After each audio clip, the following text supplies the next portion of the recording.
Hey there, Fairport fourth graders. It's the Fairport Raider, here and ready to dive into some seriously cool New York history. I've been all over the state learning about our history. I've been to Buffalo, Niagara Falls, Rochester, Syracuse, Albany, New York City, and I've even climbed New York's tallest mountain, Mount Marcy. Did you know that our great state has been home to some truly brilliant minds? People who dream big and invented things that change the world. We're going to hear from the inventors and learn about their incredible ideas. From making music sound more beautiful to bringing light into our homes and making photography something everyone could enjoy. So get ready to be inspired and let's celebrate the ingenuity that came from our very own New York State. Let's hear from our first amazing inventor. Hello, everyone.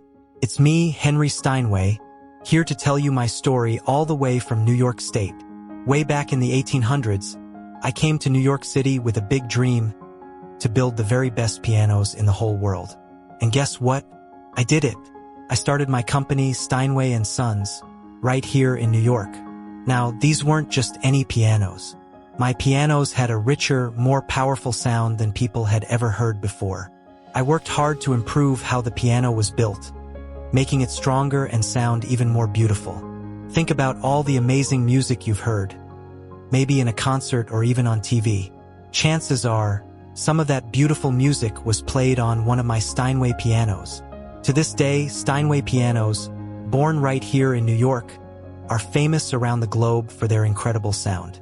So next time you hear a piano, remember me, Henry Steinway, the New Yorker who helped make music sound so wonderful.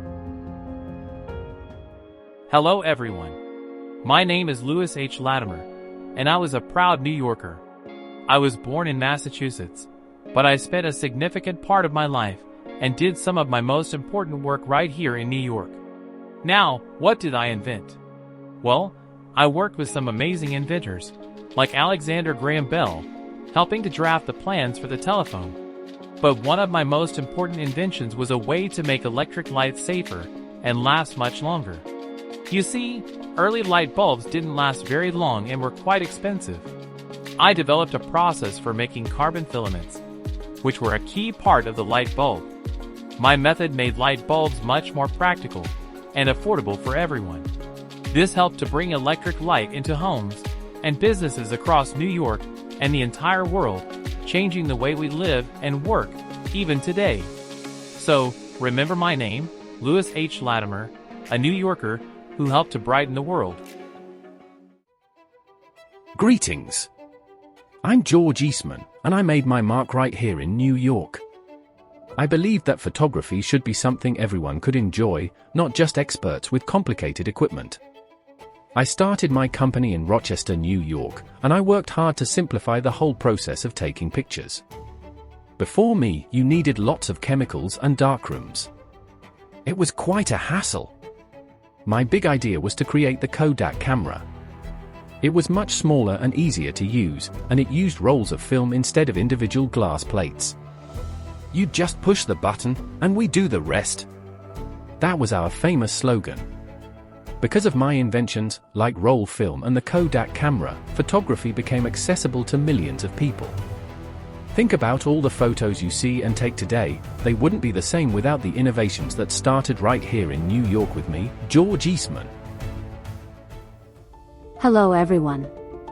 My name is Emily Roebling, and while I wasn't the engineer who designed it, I played a crucial role in the creation of one of New York City's most iconic landmarks, the Brooklyn Bridge. My husband, Washington Roebling, was the chief engineer on the project.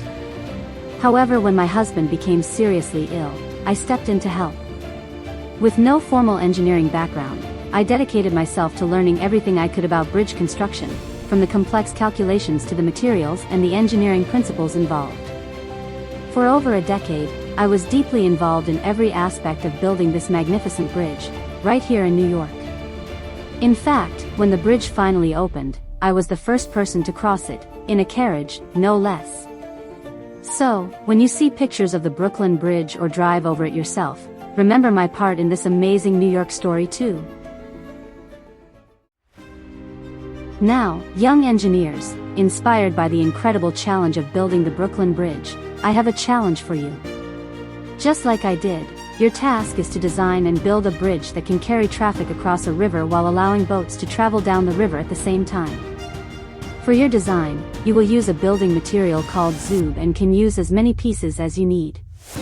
You'll also have 2 red foam-based discs to help you get started. Design your bridge to be tall enough to allow this tugboat to easily travel under the bridge while building a bridge strong enough to hold the weight of 2 matchbox cars.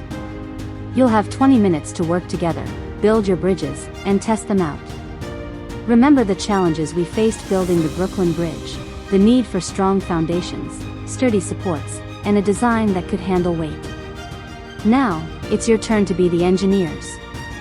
Can your bridge hold the weight of the cars while still allowing the tugboat to sail underneath? Good luck, and I can't wait to see the amazing bridges you come up with.